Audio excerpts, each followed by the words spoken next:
यदि मैं अपने समाज के हितों की बात, उनके हितों को प्रोटेक्ट नहीं कर सकती, उनके जुल्म जाति You can ask for a discussion, whatever you want. House में रहने का अधिकार So- नहीं है ना कि मैं हाउस का इस्तीफा दे रही हूँ।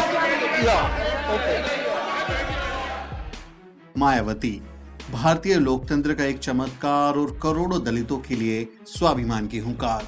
मायावती का नाम लिए बिना भारतीय राजनीतिक इतिहास पूरा नहीं हो सकता।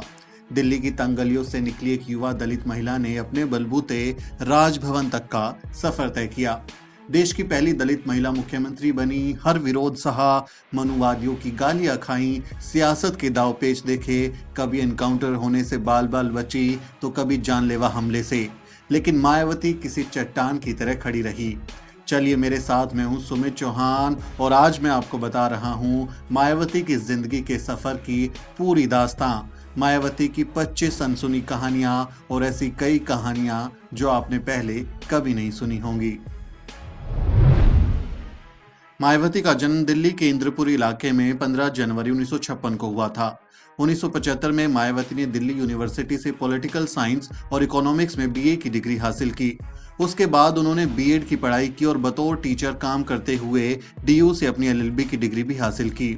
मायावती यूपीएससी की परीक्षा पास कर एक आईएएस अफसर बनना चाहती थी और उसके लिए तैयारी भी कर रही थी, लेकिन मान्यवर कांसीराम साहब के कहने पर मायावती ने अपना घर और सपना दोनों छोड़ दिए। मायावती और मान्यवर कांशीराम की पहली मुलाकात की कहानी भी बेहद दिलचस्प है। 1977 की एक सर्द रात में मान्यवर कांशीराम दिल्ली के इंदरपुरी इलाके में प्रभु दयाल जी के घर पहुंचे थे। मायावती उस समय लालटेन की रोशनी में पढ़ाई कर रही थी। मान्यवर ने उनसे पूछा, तुम क्या बनना चाहती हो? इस पर मायावती ने कहा, मैं आईएएस अफसर बनना चाहती हूँ ताकि अपने समाज के लिए कुछ कर सकूं। मायावती के इस जवाब पर कांशीराम साहब ने कहा, मैं तुम्हें उस मुकाम पर ले जाऊंगा जहां दर्जनों आईएएस अफसर तुम्हारे सामने लाइन लगाकर खड़े होंगे। तुम तय कर लो तुम्हें क्या बनना है। दरअसल इस मुलाकात से एक दिन पहले मायावती दिल्ली के कॉन्स्टिट्यूशन क्लब में भाषण दे रही थी। मायावती ने मंच से ही कांग्रेसी नेता राजनारायण को दलितों को बार बार हरिजन कहने पर बुरी तरह लताड़ा था। एक 21 साल की लड़की का ऐसा रुख देखकर ही मान्यवर कांशीराम साहब मायावती से काफी प्रभावित हुए थे। मायावती के पिता प्रभु दयाल पोस्ट ऑफिस में क्लर्क थे और वो चाहते थे कि उनकी बेटी पढ़ लिख कर आईएएस बने, लेकिन जब मायावती ने कांशीराम जी के साथ जाने का निर्णय लिया तो प्रभु दयाल जी काफी दुखी हुए। उन्होंने ये तक कह दिया कि अगर ये रास्ता चुनना है तो मायावती को घर छोड़ना पड़ेगा। इस कठोर फैसले के बाद मायावती ने घर छोड़ दिया और मान्यवर कांशीराम साहब के साथ वो चल पड़ी सियासत के उस सफर पर जिसका सपना देखना भी भारत के दलितों के लिए किसी मुश्किल से कम नहीं था। मान्यवर कांशीराम साहब रणनीति बनाने में माहिर थे तो मायावती एक तेज तर्रार वक्ता थी। उनकी भाषण शैली ऐसी थी कि सुनने वाले जोश से भर जाते थे। मायावती और कांशीराम की जोड़ी ने बड़ी तेजी से संगठन का विस्तार किया और अपने सियासी सपने को पूरा करने के लिए आबादी के लिहाज से देश के सबसे बड़े सूबे उत्तर प्रदेश को चुना। 1984 में बहुजन समाज पार्टी की स्थापना हुई। दिल्ली के रामलीला मैदान में मान्यवर कांशीराम और मायावती ने देश के बहुजनों की तकदीर बदलने की हुंकार भरी और इस तरह से मायावती चुनावी राजनीति में पूरी तरह से सक्रिय हो गई। इस बारे में मायावती ने कहा था, मैंने राजनीति में आने का जो फैसला किया तो मुझे दूसरे नेताओं की तरह राजनीति विरासत में नहीं मिली। हमारे परिवार में कोई राजनीति में से नहीं है। दूर दूर तक हमारे रिश्ते नातों में भी कोई राजनीति में नहीं है। सियासत में कुछ भी आसान नहीं होता और अगर आप भारतीय समाज की जातीय संरचना में सबसे निचले पायदान से ऊपर उठने की कोशिश करते हैं तो मुश्किलें और भी बढ़ जाती हैं। मायावती को भी शुरुआत में कई बार हार मिली, लेकिन वो रुकी नहीं। मायावती ने पहली बार 1984 में कैराना से लोकसभा चुनाव लड़ा, लेकिन हार गई। उसके बाद 1985 में बिजनौर और 1987 में हरिद्वार से भी उन्हें हार ही मिली। लेकिन 1989 के उपचुनाव में मायावती बिजनौर सीट से चुनाव जीतकर देश की संसद के अंदर पहुंच गई। 1989 के आम चुनाव में बीएसपी को 3 और 1991 के चुनाव में 2 सीटें मिली थी। गेस्ट हाउस कांड में मायावती पर हुए जानलेवा हमले के बारे में तो बहुत से लोग जानते होंगे, लेकिन क्या आप जानते हैं कि एक वक्त ऐसा भी आया था जब मायावती का एनकाउंटर होने वाला था। दिसंबर 1991 की एक सर्द सुबह करीब 4:30 बजे थे। यूपी के प्रयाग स्टेशन पर ट्रेन से एक महिला कैदी को नीचे उतारा गया। जब वो महिला कैदी रेलवे लाइन को पार कर रही थी तब पुलिस इंस्पेक्टर ने उस महिला का एनकाउंटर करने के लिए अपनी रिवॉल्वर निकाली, लेकिन ट्रेन में सवार आर्मी के जवानों ने पुलिस वाले को खबरदार कर दिया। इस तरह से उस महिला कैदी की जान बच पाई। जिस महिला को पुलिस वाला मारना चाहता था उसका नाम था मायावती। मायावती के करीबी रहे सरवर हुसैन ने इस किस्से के बारे में बताया था।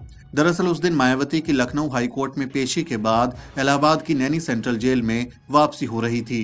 बुलंदशहर में मतपत्र देखने को लेकर मायावती और डीएम में छीना झपटी हो गई थी और उसी केस में उन्हें इलाहाबाद की नैनी सेंट्रल जेल में रखा गया था। मायावती एक माहिर वक्ता थी और इस वजह से बहुजन समाज में उनकी लोकप्रियता तेजी से बढ़ती चली गई। कांशीराम जी के सहयोग से मायावती ने सियासत के दांव पेच सीखे और 1993 में समाजवादी पार्टी के साथ मिलकर यूपी में चुनाव लड़ा और सरकार बना ली। उस समय एक नारा काफी मशहूर हुआ था, मिले मुलायम कांशीराम, हवा हो गए जय श्री राम।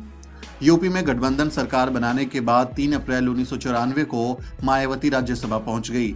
उच्च सदन में बीएसपी की वो पहली सांसद थी।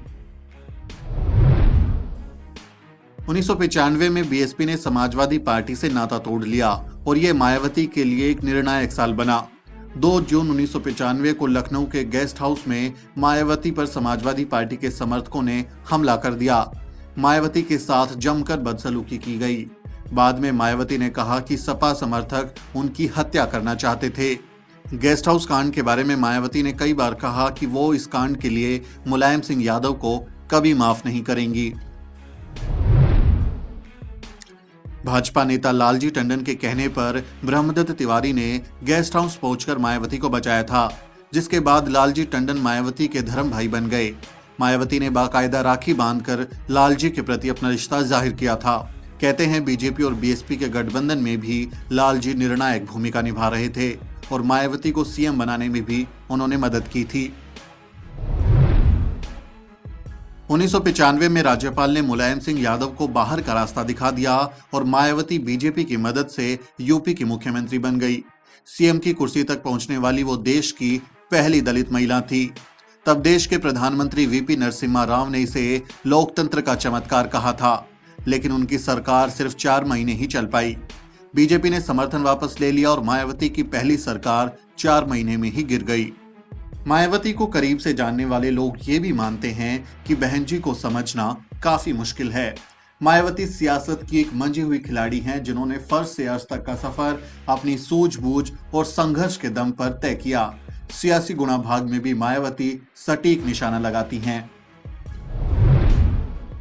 1996 में बीएसपी ने यूपी की 425 सीटों पर चुनाव लड़ा, लेकिन महज 67 सीट ही जीत पाई। लेकिन बीजेपी के साथ दूसरी बार गठबंधन हुआ और 1997 में मायावती ने दूसरी बार यूपी के मुख्यमंत्री पद की शपथ ली। बीजेपी की शर्त थी कि 6 महीने बाद उनका सीएम बनेगा, लेकिन 6 महीने पूरे होने के बाद मायावती ने बीजेपी से समर्थन वापस ले लिया। बाद में बीजेपी ने किसी तरह अन्य दलों के साथ मिलकर सरकार चलाई।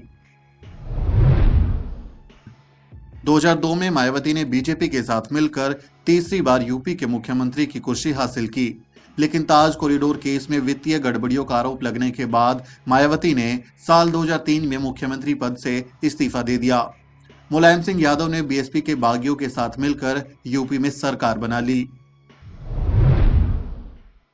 साल 2003 में बहुजनों के मसीहा मान्यवर कांशीराम साहब को ब्रेन स्ट्रोक हो गया।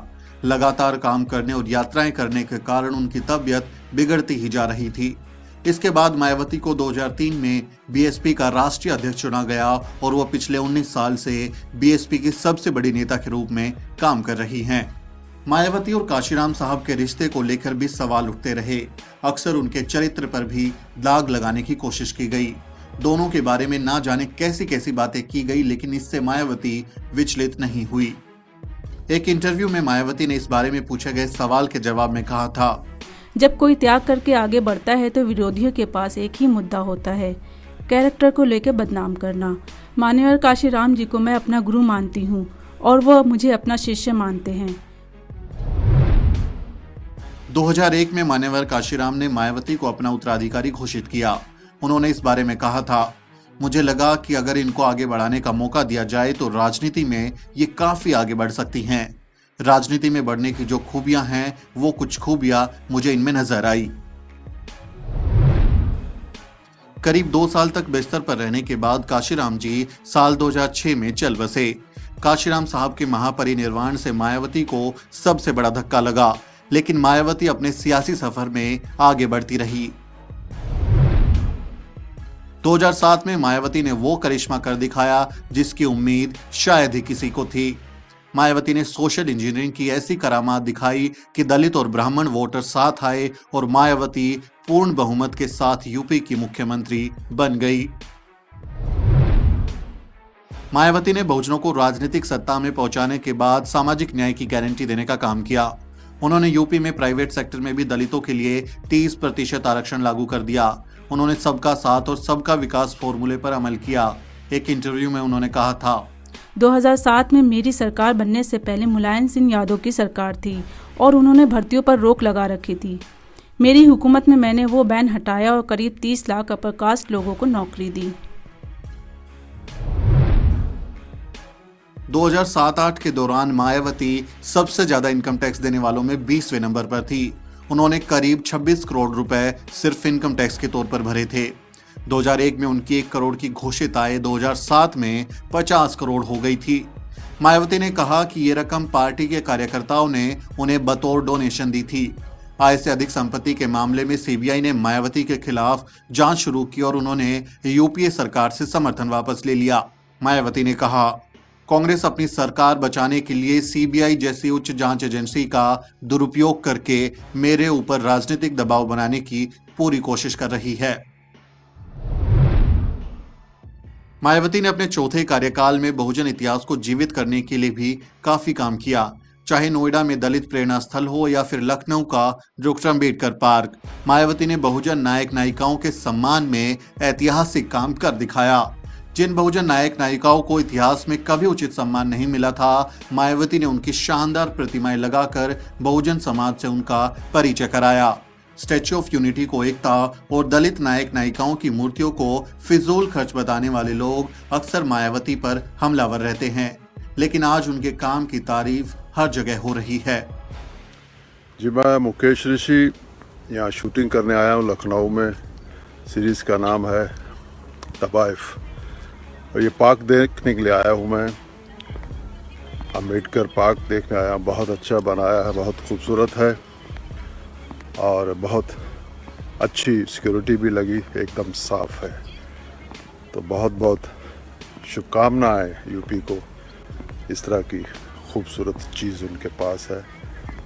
ऑल द बेस्ट सबसे कहूँगा, आइए देखिए, वंडरफुल प्लेस। कुछ लोगों को सिर्फ मायावती के बनाए पार्क ही नजर आते हैं, लेकिन वो ये भूल जाते हैं कि मायावती के कार्यकाल में ही यूपी ने विकास की रफ्तार हासिल की थी। आज नोएडा और ग्रेटर नोएडा यूपी की शान है। इसे मायावती ने ही विकसित किया था।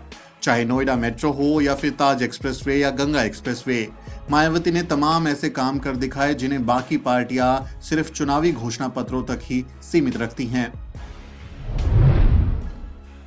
साल 2012 में भारत का पहला फॉर्मूला 1 रेसिंग ट्रैक यानी बुद्धा इंटरनेशनल सर्किट नोएडा में खुला और मायावती ने अपने हाथों से विजेताओं को ट्रॉफी देकर इतिहास रच दिया। आज बुद्धा इंटरनेशनल सर्किट भारत में F1 रेसिंग का बेताज बादशाह है। इसके अलावा मायावती ने गौतम बुद्ध नगर में महामाया बालिका और बालक इंटर कॉलेज खोले और गौतम बुद्ध यूनिवर्सिटी जैसा नायाब तोहफा दिया। नोएडा को शानदार अस्पताल भी मिले, लेकिन फिर भी कुछ लोगों को सिर्फ और सिर्फ पार्क ही नजर आते हैं। मायावती के शासनकाल में एक सबसे बड़ी खास बात यह रही कि यूपी में अपराध पर लगाम लगी। आंकड़े बताते हैं कि मायावती ने जब जब यूपी की सीएम की कुर्सी संभाली, तब तब अपराधी सलाखों के पीछे नजर आए। साथ ही मायावती के शासनकाल में कभी भी हिंदू मुस्लिम दंगे नहीं हुए।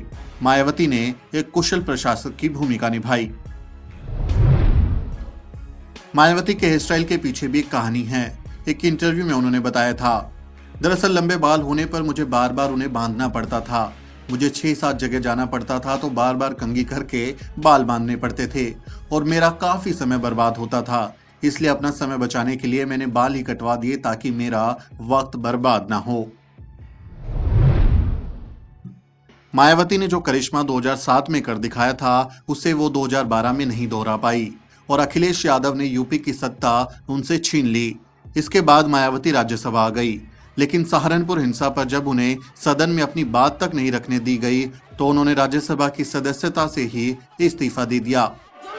Because you are making noise, I am not able to control them also. लोगों को उधर मारा गया है, मेरी बात नहीं रखने दे रहे हो। यदि मैं अपने समाज की बात नहीं रख सकती हूँ तो मुझे लानत है इस राज्यसभा में रहने का। मैं आज से राज्यसभा से इस्तीफा देती हूँ। मुझे कोई इस हाउस में बैठने का अधिकार नहीं है। सुनने के जिस समाज से मैं ताल्लुक रखती हूँ, यदि मैं अपने समाज के हितों की बात, उनके हितों का प्रोटेक्ट नहीं कर सकती, उनके जुल्म जाति You can ask for a discussion. What more you want? House में रहने का अधिकार नहीं है नैतिक। मैं हाउस से इस्तीफा दे रही हूँ। Yeah. Okay. एक रैली में मायावती ने कहा था कि जब एक दलित की बेटी 4-4 बार यूपी की सीएम बन सकती है तो देश की पीएम क्यों नहीं बन सकती। भारतीय सियासत में मायावती को पीएम मटेरियल माना जाता रहा है, लेकिन उनकी राह और भी मुश्किल होती जा रही है। 2014 में जब नरेंद्र मोदी को बीजेपी ने पीएम पद का उम्मीदवार घोषित किया तो विपक्षी पार्टियां राहुल गांधी को यूपीए का चेहरा बनाने पर राजी नहीं थी। ऐसे में सबकी नजरें मायावती पर थी कि उनके नाम पर किसी को दिक्कत नहीं होगी और एक दलित की बेटी नरेंद्र मोदी को टक्कर दे सकती है। लेकिन बीएसपी ने अकेले ही यूपी की 80 सीटों पर उम्मीदवार उतारे, देश में तीसरे नंबर पर वोट शेयर हासिल किया, लेकिन एक भी सीट नहीं जीत पाई। 2017 के यूपी विधानसभा चुनाव में भी मायावती की पार्टी बीएसपी बुरी तरह हारी और महज 19 सीट ही जीत पाई। इसके बाद 2019 के लोकसभा चुनाव के मद्देनजर मायावती ने समाजवादी पार्टी के मुखिया अखिलेश यादव से हाथ मिला लिया। यूपी की सियासत में ये किसी चमत्कार से कम नहीं था।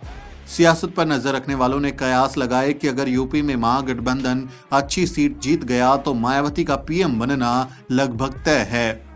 मायावती ने गेस्ट हाउस कांड का दर्द भी भुला दिया और वो मुलायम सिंह यादव के साथ मंच पर नजर आई, लेकिन हाथी और साइकिल के साथ आने पर भी नतीजे मन मुताबिक नहीं आए। बीएसपी ने सिर्फ 10 सीटें जीती तो एसपी महज 5 सीट पर ही सिमट गई और एक बार फिर से दोनों पार्टियों के रास्ते अलग अलग हो गए। 15 मार्च 2020 को नोएडा में भीम आर्मी चीफ चंद्रशेखर आजाद ने आजाद समाज पार्टी का गठन किया। यूपी की दलित राजनीति में ये एक बड़ा दखल है जो मायावती की दलित राजनीति पर असर डाल सकता है। लोग मानते हैं कि इससे दलित वोटों का बंटवारा हो सकता है, लेकिन मायावती अपने हिसाब से ही रणनीति तैयार कर रही हैं।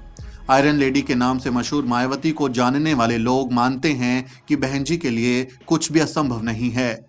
अब मायावती की असली और सबसे मुश्किल परीक्षा 2022 के यूपी विधानसभा चुनाव में होनी है।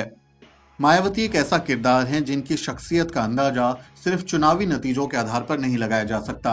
ये उनके व्यक्तित्व को कम आंकने जैसा होगा, लेकिन ये भी सच है कि सियासत में नतीजों से बढ़कर कुछ नहीं होता। अगर मायावती 2022 के यूपी विधानसभा चुनाव में कोई चमत्कार कर दिखाती हैं तो निश्चित तौर पर भारत की दलित राजनीति का भविष्य एक बार फिर से मायावती के भरोसे ही तय होगा। अगर ये वीडियो आपको अच्छा लगा हो तो इसे लाइक और शेयर जरूर करें। अगर आप ये वीडियो YouTube पर देख रहे हैं तो हमारे YouTube चैनल को जरूर सब्सक्राइब करें, बेल आइकन दबाएं और अगर आप ये वीडियो Facebook पर देख रहे हैं तो हमारे Facebook पेज को भी जरूर लाइक करें। इसके अलावा आप हमें Instagram और Twitter पर भी फॉलो कर सकते हैं। अगर आप अम्बेडकरवादी पत्रकारिता को आगे बढ़ाना चाहते हैं तो डिस्क्रिप्शन में दी गई जानकारी पर हमारी आर्थिक मदद भी कर सकते हैं। मैं हूं सुमित चौहान और इस वीडियो को बनाने में मदद कर रहे हैं मेरे सहयोगी अंशु और अजरा परवीन। जय भीम, जय भारत।